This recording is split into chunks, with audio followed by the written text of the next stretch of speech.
Hello guys, welcome back to hello engineer platform. जैसा कि आप लोग जानते हो कि हमारा आरसीसी का लेक्चर चल रहा है। हमने लास्ट 2 क्लास में बॉन्ड एंड डिटेलिंग स्टार्ट किया था, जिसमें हमने लास्ट क्लास में पढ़ाया था डिजाइन बॉन्ड और स्ट्रेंथ। ओके गाइस, चलिए आज उससे आगे का टॉपिक को मैं कवर करूंगा, जिसका नाम है, शायद स्क्रीन पे आप लोग देख पा रहे हो, development length. Yes, this is the marvellous topic of bond and detailings. Development length. ये डेवलपमेंट लेंथ क्या है फ्रेंड, जो हम आज इसके बारे में पढ़ेंगे। तो चलिए डेवलपमेंट लेंथ स्टार्ट करते हैं। ये क्या है, इसका काम क्या है, ये कहाँ कहाँ पे इसका वो होता है, सब देखेंगे। तो आइए फ्रेंड स्टार्ट करते हैं। आप लोग हेडिंग देख ही लिए हो, डेवलपमेंट लेंथ। उसको हम एलडी से सिंबॉलिक वो देते हैं, सिंबल एलडी। ओके, आइए एक बार पहले डिफिनेशन देखते हैं डेवलपमेंट लेंथ का, उसके बाद जो है हम अपने तरीके से इसको समझाएंगे। पहले हम डिफिनेशन देख लेते हैं टेक्स्ट बुक और आईएस कोड का। तो क्या कहता है कि डेवलपमेंट लेंथ इक्वल टू क्या, the development length is defined as the minimum length. Yes, देखिए मैं अंडरलाइन जहाँ जहाँ करके रखा हूँ वहाँ वहाँ ध्यान देना। मिनिमम लेंथ है ये। डेवलपमेंट लेंथ क्या है, कुछ नहीं, एक मिनिमम लेंथ है of reinforcing bar that needs to be embedded. मतलब एक मिनिमम लेंथ है रेनफोर्सिंग बार का, स्टील का, जो embedded into concrete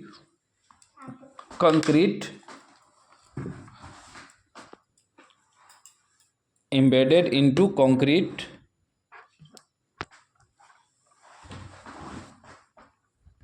into concrete yes, हाँ, to achieve the desired bond strength। Yes, इसको मैं 2-3 बार बोला। embedded into concrete, कंक्रीट के अंदर, embedded मतलब घुसना होता है, घुसाना होता है। embedded into concrete to achieve the desired bond strength between the steel and concrete, yes, ensuring proper strength transfer and structural integrity। yes, integrity का मतलब होता है फ्रेंड संरचना। स्ट्रक्चरल इंटीग्रिटी मतलब बनाए रखना, संरचना मतलब बैलेंस बनाए रखना, इसका हो गया। और ट्रांसफ़र, अभी देखिए फ्रेंड, ये तो आईएस कोड का डिफिनेशन है। मैं आपको अपने तरीके से इस डिफिनेशन को समझाता हूँ थोड़ा। आइए मैं समझाता हूँ अपने तरीके से थोड़ा। आगे एक और डिफिनेशन है, उसको भी समझाऊंगा। ये जैसा कि हमने कल वो बनाया था ना, bond strength friend, bond strength. अभी इस सरिया में ना, इस सरिया में एक टेंसाइल स्ट्रेंथ डेवलप होगा, ठीक है। कोई भी एक एग्जांपल मैं आगे लिया हूँ, दिखाऊंगा बीम कॉलम का। अभी आप यहाँ डिफिनेशन के अनुसार से समझ लो। डिफिनेशन हमारा यही कह रहा है फ्रेंड कि एक minimum length, minimum development length क्या है, एक मिनिमम लेंथ है जो कि उसमें जो टेंसाइल स्ट्रेंथ डेवलप होगा उसको बियर करने का पूरा, मतलब बियर कर पाए। मान लिया कि डेवलपमेंट लेंथ हमको इतना चाहिए जो कि उसका पूरा टेंसाइल स्ट्रेंथ को बियर कर पाएगा, और आपने दे दिया इतना, तो कम गया ना। इसलिए कम नहीं देना। डेवलपमेंट लेंथ एक मिनिमम लेंथ है, उतना आपको देना ही पड़ेगा जहाँ भी आप काम कर रहे हो, स्टील में, कॉलम में। तो वो कह रहा है कि एक मिनिमम लेंथ है फ्रेंड, जो कि ये जो हमारा टेंसाइल स्ट्रेंथ जो सरिया में उत्पन्न होता है उसको बियर करने के लिए, उसको डिजायर करने के लिए ये मतलब मिनिमम लेंथ है। ठीक है, आगे एक और हम इसका डिफिनेशन लिख के रखे हैं, वो एक बार देखिए, उसके बाद और अच्छे से समझा पाएंगे हम। ठीक है, कुछ नहीं है, डेवलपमेंट लेंथ एक मिनिमम लेंथ है जो कि कंक्रीट में एम्बेडेड करते हैं ताकि वो आगे। एक और हमने लिखा है, 2 डिफिनेशन लिखा है, टेक्स्ट बुक का एक IAS कोड का, इस बार आप देखोगे तो समझ पाओगे। ठीक है, मैंने क्या लिखा है, the development length is defined as the length of embedded मतलब अंदर, उसके अंदर मतलब वो करना, घुसाना, कंक्रीट के अंदर जो हम हमारा वो है ना, एम्बेडेड करते हैं ना, सरिया को एम्बेडेड करते हैं ना, सरिया को कंक्रीट के अंदर, उसी को एम्बेडेड करते हैं। नेसेसरी, ये देखिए क्या कर रहा है, development length is defined as the length of embedment necessary to develop, यही मैं बोला थोड़ा देर पहले, develop the full tensile strength, जो सरिया का फुल टेंसाइल स्ट्रेंथ जो है वो डेवलप कर जाए उस लेंथ में, of the reinforcement control by either pull out, okay, और स्प्लिटिंग। ये यहाँ पे देखिए फ्रेंड, अब मैं क्या कह रहा हूँ कि पुल आउट क्या है फ्रेंड, अभी समझा रहा था ना। देखिए पुल मतलब बाहर खींचना हो जाता है ना, पुल मतलब ये बाहर खींचना। अगर ये मान लिए कि किसी स्ट्रक्चर में आपने डेवलपमेंट लेंथ देना इतना था, आपने दे दिया इतना, तब तो उसका जो पूरा टेंसाइल स्ट्रेंथ डेवलप ही नहीं किया, यहाँ तक जाता तो डेवलप होता, लेकिन पूरा डेवलप नहीं हो गया ना, तो ये पुल आउट हो जाएगा, इधर से खींच सकता है, ये बाहर निकल जाएगा, कंक्रीट से बाहर निकल के वो स्ट्रक्चर जो है स्प्लिट हो जाएगा, टूट जाएगा, पुल आउट हो जाएगा। पुल मतलब बाहर, आउट, पुल मतलब खींचना, बाहर मतलब आउट हो गया, बाहर निकल जाएगा फ्रेंड। अगर आप लोग कम अगर डेवलपमेंट लेंथ दोगे तो मिनिमम लेंथ एक हम लोग फिक्स कर दिए हैं। वो फिक्स कैसे किए हैं फ्रेंड, वो आगे हम देखेंगे। अभी तो मैं सिर्फ इतना समझा पा रहा हूँ आप लोग को कि LD जो है डेवलपमेंट लेंथ, LD क्या है, कुछ नहीं है, एक मिनिमम लेंथ है जो कि हमारा कंक्रीट में एम्बेडेड रहता है फॉर क्यों desire full tensile strength of concrete को डिजायर करने के, sorry, full tensile strength of steel को डिजायर करने के लिए एक मिनिमम लेंथ हम लोग देते हैं कंक्रीट स्ट्रक्चर में। आप अभी इतना समझो, आगे हम इसको और समझाते हैं कि ये ज़रूरी क्यों हो, नेसेसरी क्यों है, और कहाँ कहाँ इसको देते हैं, क्यों इसका ज़रूरत पड़ा। अगर हम डेवलपमेंट लेंथ मिनिमम नहीं देंगे ना फ्रेंड, तो हमारा कहीं पे कॉलम और बीम का एक ज्वाइंट होता है, वहाँ पे हम लोग अगर डेवलपमेंट लेंथ पूरा नहीं देंगे ना फ्रेंड, मान लिए हमको मिनिमम 10 देना है, दे दिए 8, तो वो जो है ना पुल आउट हो सकता है, कॉलम से बीम जो है पुल आउट हो सकता है, बाहर निकल सकता है मतलब, तो फिर हमारा स्ट्रक्चर ब्रेक हो गया। और जब स्ट्रक्चर ब्रेक हो जाएगा फ्रेंड, तो फिर हमारा बिल्डिंग कोलैप्स हो सकता है। और बिल्डिंग अगर कोलैप्स हो गया फ्रेंड,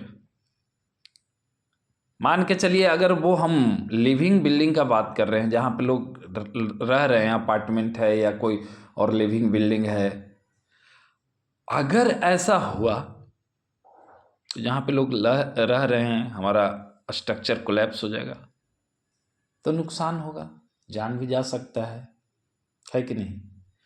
तो फ्रेंड ये डेवलपमेंट लेंथ को ना आप लोग हल्के में मत लो।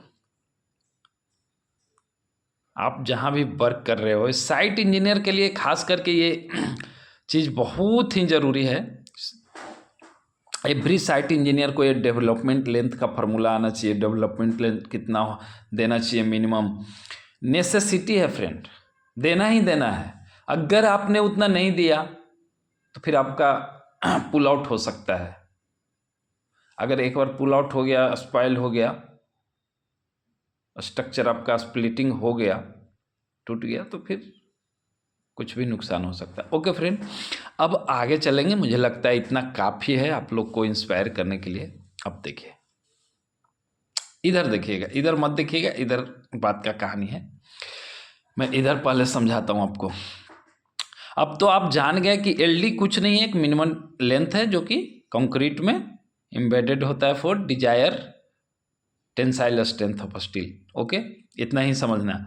अब डेवलपमेंट लेंथ फिक्स कैसे करते हैं हम लोग, तो उसका एक फार्मूला होता है friend, L D equal to 0.87 FY five upon में 4 टॉ बी डी। यस, मैंने लास्ट क्लास में टॉ बी डी डिस्कस किया था। This is called design bond strength.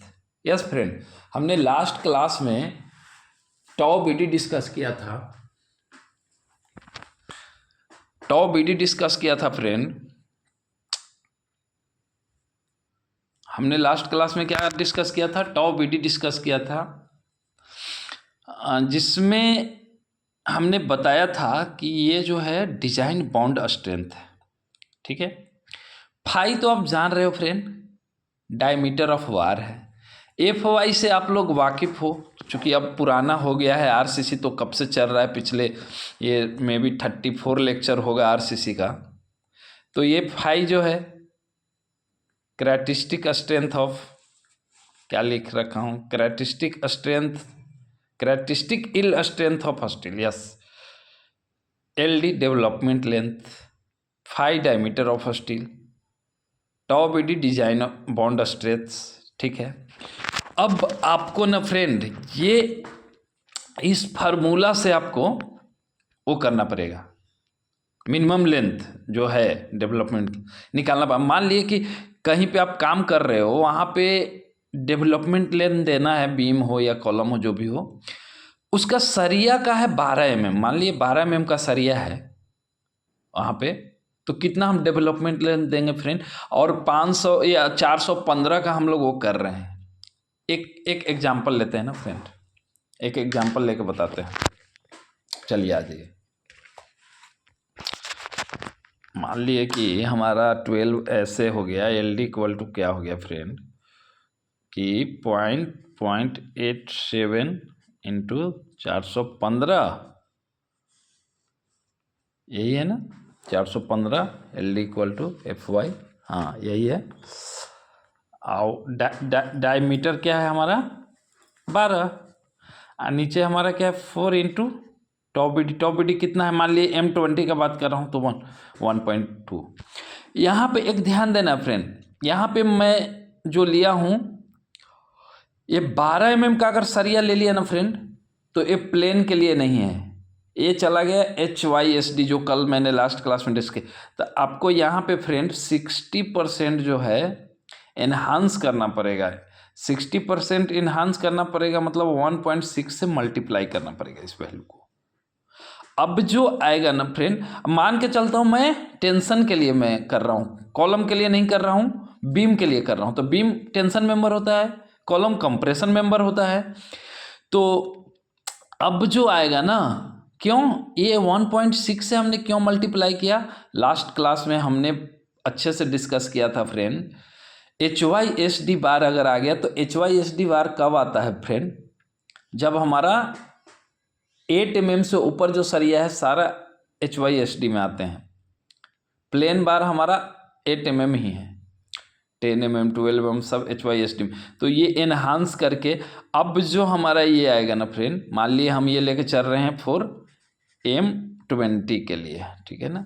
तो M20 के लिए आपने डिजाइन बॉन्ड स्ट्रेंथ याद रखा है 1.2, और ये जो भी वैल्यू आ जाए फ्रेंड, 50 आ जाए, 60 आ जाए, मैं अभी कैलकुलेशन नहीं कर रहा क्योंकि मेरे पास कैलसी नहीं है अभी फिलहाल, और मोबाइल में मैं वीडियो ही बना रहा हूँ। ओके फ्रेंड, तो इस तरह से हम लोग डेवलपमेंट लेंथ जो है फिक्स करेंगे। और एक बात और फ्रेंड, कहीं कहीं ये फार्मूला भी लिखा रहता है, जैसे आप लोग तो कहीं टेक्स्ट बुक में भी पढ़ोगे, ये तो नहीं है कि मेरा लेक्चर पढ़ा दिया, मैं तो लिमिट स्टेट मेथड पढ़ा रहा हूँ। एक पहले ज़माने में वर्किंग स्ट्रेस मेथड होता था, मैं क्या लिखा हूँ WSM, ये आउटडेटेड हो गया फ्रेंड। ये अभी वर्किंग स्ट्रेस मेथड कहीं नहीं पढ़ाई होता है, लेकिन ये कहीं कहीं अभी भी आपको बुक में या IS कोड में लिखा हुआ मिल जाता है। तो लोग ये डेल एस देख के लोग कंफ्यूज हो जाते हैं कि अरे यार मैंने तो पढ़ा था 0.87 FY, जहाँ FY सरिया का वो है, लेकिन अब ये डेल एस को क्या करूँ? तो ये डेल एस को आप ना छोड़ दो, ये फार्मूला बस सिर्फ कन्फ्यूजन ना हो उसके लिए मैं लिख दिया हूँ। वर्किंग स्ट्रेस मेथड जो है आज के डेट में आउटडेटेड हो गया है, इसको छोड़ दीजिए। अगर ये देगा एग्जामिनर वर्किंग स्ट्रेस मेथड से, तो ये डेल एस आपको डायरेक्टली वो देगा, क्योंकि वर्किंग स्ट्रेस मेथड में ना डेल एस डायरेक्टली देता था। लेकिन अब लिमिट स्ट्रेस मेथड आने से फ्रेंड ये 0.87 और जो सरिया 500 का सरिया तो 500 यहाँ रख दो, 250 का तो 250 रख दो, 415 का तो 415 रख दो। बाकी ये मैं सारा समझा दिया फ्रेंड, इसलिए कन्फ्यूजन ना हो आप लोग को, इसके लिए ये मैं लिख रखा हूँ बगल में। लेकिन इसको याद नहीं रखना फ्रेंड, सिर्फ ओनली फॉर कन्फ्यूजन के लिए मैं यहाँ लिख दिया। ये हमारा अभी चल रहा है limit state method. Okay friend, चलिए अब आगे चलते हैं। हमने तो समझा दिया बॉन्ड डेवलपमेंट लेंथ क्या है। अब देखिए फ्रेंड, एक मैंने एग्जाम्पल लिया है। अगर कहीं आप वर्क कर रहे हो साइट पे, तो ये चीज़ आपको देखने को मिलेगा। ये हमने क्या लिखा है friend, beam column joint. Beam, ये हमारा बीम है और ये कॉलम है। ये देखिए लिखा भी हुआ है बीम, एक कॉलम, ठीक है। तो अगर हमारा ये बीम का सरिया ऐसे ऐसे जा रहा है, और कॉलम का मैंने नहीं दिखाया, सिर्फ बीम का ही दिखाया है। तो अगर ये बीम का सरिया जा रहा है तो यहाँ पर तो आ गया कॉलम। तो अगर कॉलम आ गया यहाँ पे, तो कॉलम का तो हमारा डिस्टेंस ये कम है फ्रेंड। ये देखिए, मान लिए कि यहाँ तक सरिया लाए और कॉलम कितना है, ये यहाँ तक जा सकता है। अगर सीधा इसको मैं रखता तो यहाँ तक जा सकता था, इसको भी सीधा रखता तो यहाँ तक जा सकता था। तो मान लिए कि ये दूरी 100 mm है और हमारा डेवलपमेंट लेंथ जो आना है वो 200 mm है। तो अगर हम यहाँ तक रखेंगे सिर्फ इसको इंड तक, तब तो हमारा घट जाएगा ना डेवलपमेंट लेंथ। तो हम लोग इन दिस केस, अगर ऐसा कहीं हुआ, मान लिए कि कोई ऐसा बीम कॉलम ज्वाइंट है जो कि मान लिए ये 200 का है कॉलम का ये, और आ रहा है हमारा 150, तब तो कोई बात नहीं, यहाँ तक हम लोग करके छोड़ देगा इस बार को, लॉन्गिट्यूडनल बार को। ये लॉन्गिट्यूडनल बार है, इसको यहाँ तक ला के छोड़ देगा। अगर बाय द वे ये हमारा 200 है कॉलम का और हमारा डेवलपमेंट लेंथ और ज़्यादा आ रहा है, 300 आ रहा है, तब करेंगे friend in the case, this case में क्या करेंगे कि हम लोग ये इसको जो है मोड़ के, कॉलम तो ऊपर कंटिन्यू गया है, मोड़ के जहाँ तक ज़रूरत है 300 mm तक ले जाएंगे। इधर से भी मोड़ के, कॉलम तो नीचे बहुत गया है, इधर 300 mm तक लाएंगे। इसके लिए डेट्स वाई हमने दिखाया है कि यहाँ से लेके यहाँ तक हमारा डेवलपमेंट लेंथ है, LD है, और यहाँ से लेके यहाँ तक हमारा LD है, डेवलपमेंट लेंथ है फ्रेंड। अब मुझे लग रहा है फ्रेंड कि आप लोग शायद डेवलपमेंट लेंथ समझ गए होंगे, और अगर मैं कोशिश किया हूँ बहुत अच्छे से समझाने का, थोड़ा वीडियो भी लंबा हो गया है फ्रेंड, कोई बात नहीं है अगर लंबा हो गया है, बहुत ही ये टॉपिक मतलब इम्पोर्टेंट है, इसलिए थोड़ा सा लंबा भी हो गया वीडियो, कोई बात नहीं फ्रेंड। अब अगले नेक्स्ट वीडियो में हम लोग इसका न्यू टॉपिक के साथ और आगे का इसका क्या है उसके साथ हम मिलेंगे। और अगर कोई नया हमारे न्यू स्टूडेंट हमारे प्लेटफॉर्म से जुड़े हैं या फर्स्ट बार आज वीडियो इस देख रहे हैं, तो आप लोग से रिक्वेस्ट है फ्रेंड कि आप जाके मेरा पीछे का RCC का लेक्चर पूरा देख सकते हैं। नहीं तो फ्रेंड ये आज का वीडियो आपको समझ में नहीं आएगा, क्योंकि ये अभी 33 क्लास 34 है मे बी, या 33 है, जो भी है लेक्चर हो गया। तो आप 32 लेक्चर जाके या 33 लेक्चर मेरा पीछे देख सकते हैं, देन फ्रेंड आपको ये समझ में आएगा। अगर फ्रेंड वीडियो अच्छा लगे तो प्लीज़, अगर आप नए मेरे चैनल पे हो, आज ही आए हो, जुड़े हो, तो please subscribe the channel and bell icon दबाना ना भूलें फ्रेंड, क्योंकि मैं अच्छा सा कंटेंट आप लोग के लिए लेके आता हूँ। तो अगर आप लोग बेल आइकन नहीं दबाएंगे तो आप लोग के पास नोटिफिकेशन नहीं जाएगा।